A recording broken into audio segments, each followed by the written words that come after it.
Hello guys, আমি রমাস table and টেলসে আপনাদের স্বাগত। অনেক দিনকে বানাবো সয়াবিন আর চিকেন দিয়ে মৈঠা। তাই একটুখানি চিকেন, বোনলেস চিকেন রেখেছি, তার সাথে সয়াবিন আছে। আর এখানে আমি টমেটো, ক্যাপসিকাম, পেঁয়াজ, কাঁচা লঙ্কা কেটে রেখেছি ছোট ছোট করে। এখানে একটু 2 চামচ রসুন আর 1 চামচ আদা গ্রেট করে নিয়েছি। প্রথমে আমি সয়াবিনটা জারে দিয়ে চেপে চেপে জলটা দিয়ে বার করে মিক্সির জারে দিয়ে একটু দরদরে করে বেটে নেব। জাস্ট এরকম হবে। এটাকে আমি একটা বোলে ট্রান্সফার করে নিচ্ছি। এইভাবে বেটে নিয়েছি। এখন আমি চিকেন আর সয়াবিন একসাথে মাখবো। একটু 1 চামচ মতো সয়া সস দিয়ে দিচ্ছি। এখানে আছে হাফ চামচ ধনে, হাফ চামচ জিরে, গোলমরিচ, হলুদ, নুন আর একটু লাল লঙ্কার গুঁড়ো। এগুলো আমি সব একসাথে দিয়ে দিলাম।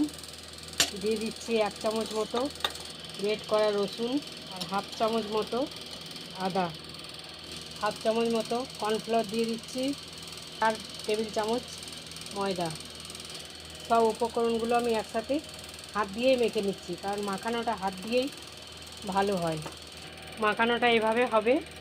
এরপর আমি ছোট ছোট করে বল বানিয়ে নেব আর এগুলো আমি তেলে ভেজে নেব। এইভাবে বল বানিয়ে নিয়ে তেলে ভাজবো। এইভাবে আমি সব বল রেডি করলাম। আসলে এটাকে আমি মুইঠা বলছি। এরকম করে মুঠো বাঁধলে মুইঠা হবে, কিন্তু আমি মুঠো করলাম না, তো গোল গোল করলাম, ভাজতে সুবিধা হবে, দেখতেও ভালো লাগবে। তাই এবার আমি সাদা তেলে এগুলো ভাজবো। গ্যাসটা জ্বালিয়ে নিলাম, কড়াইতে দিয়ে দিলাম সাদা তেল।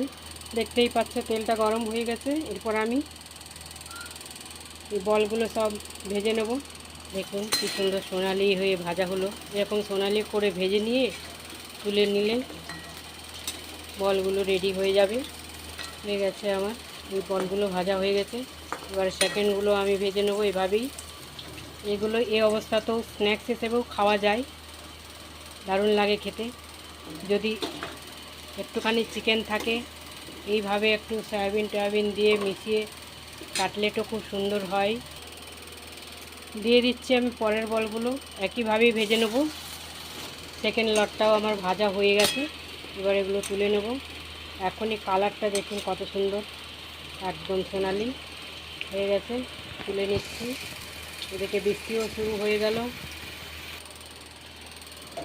এরকম স্ন্যাক্স যদি হয় বিকেলবেলায় আর বৃষ্টি যদি পড়ে, চা কফির সাথে দারুণ জমে যাবে। এটা কিন্তু চা কফির সাথে দারুণ লাগে। ওই তেলের মধ্যে আমি দিয়ে দিচ্ছি হাফ চামচ মতো জিরে, 1 চামচ মতো আদা বাটা আর রসুন বাটা। 1 চামচ আদা বাটা, 1 চামচ রসুন বাটা দিয়ে দিলাম। মিনিট 2 নেড়ে নেব, কারণ তেলটা এমনিতেই অনেক গরম আছে। এরপর আমি দিয়ে দিচ্ছি ক্যাপসিকামগুলো আর পেঁয়াজ। ক্যাপসিকাম, পেঁয়াজ আর লঙ্কাগুলো আমি দিয়ে একটু ভেজে নেব।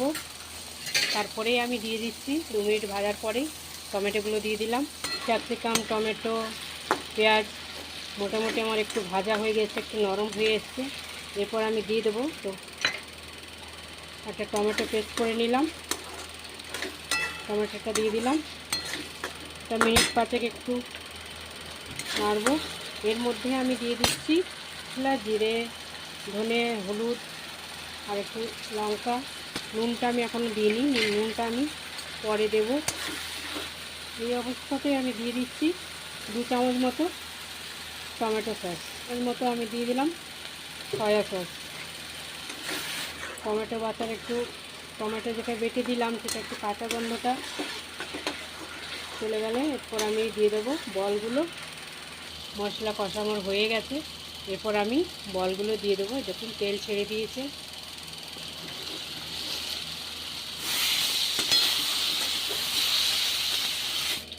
এখানে আমি হাফ চামচ মতো কর্নফ্লাওয়ার রেখেছি, এটা একটু জল দিয়ে দিলাম। এখানে আমি 1 বাটি মতো জল দিয়ে দিচ্ছি।